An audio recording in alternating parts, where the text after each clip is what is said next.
बड़ी मस्तिष्क से सुनिएगा मुझे, क्योंकि मैं अबला नहीं, इस देश की आवाज हूँ, इस देश की आवाज हूँ।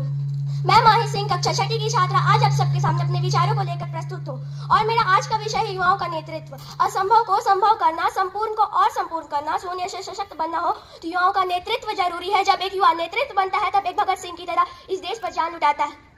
एक 18 वर्षीय कदम बोस की तरह जब फांसी पे चढ़ता है तब यह देश आजाद होता है। और ये आज के नेताओं और युवाओं की बदौलत है कि हमारा देश आज टॉप 5 इकोनॉमिक्स में खड़ा है और हमारा देश टॉप 3 ट्रिलियन इकोनॉमिक्स बनने की ओर है। क्योंकि अगर आज का युवा दृढ़ निश्चय कर लेता है तो ऐसा कुछ भी नहीं जो वह हासिल नहीं कर पाता है। क्योंकि दृढ़ निश्चय के आगे तो पहाड़ भी झुक जाते हैं। जब हम संकल्प लेकर जाते हैं तब तूफान भी रुक जाते हैं, तूफान भी रुक जाते हैं।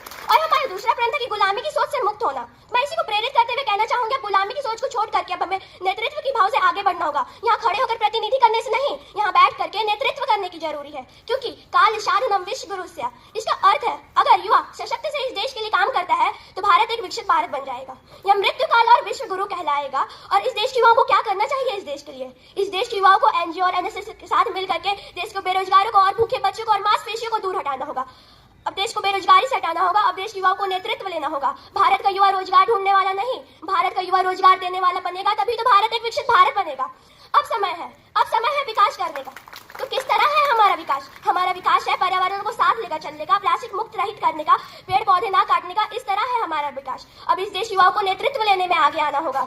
अब सिर्फ वोटिंग करने से नहीं, इलेक्शन में खड़े होकर के पार्लियामेंट में बैठने तक का सफर तय कर पाए। अब इस भारत के युवाओं को सक्षम और सशक्त बनना होगा। मैं कहना चाहूंगी, बूंद बूंद से तो सागर बनते हैं, ठीक उसी तरह इन छोटे छोटे कदमों से ही तो हम इस अमृतकाल की इस दौड़ में विकसित भारत का निर्माण कर सकते हैं। ना रुकना है, ना झुकना है। विकसित भारत में जो जन्म लिया है, मगर विकसित भारत में ही तो मरण लेना है। आज हमें यही प्रण लेना है, यही प्रण लेना है।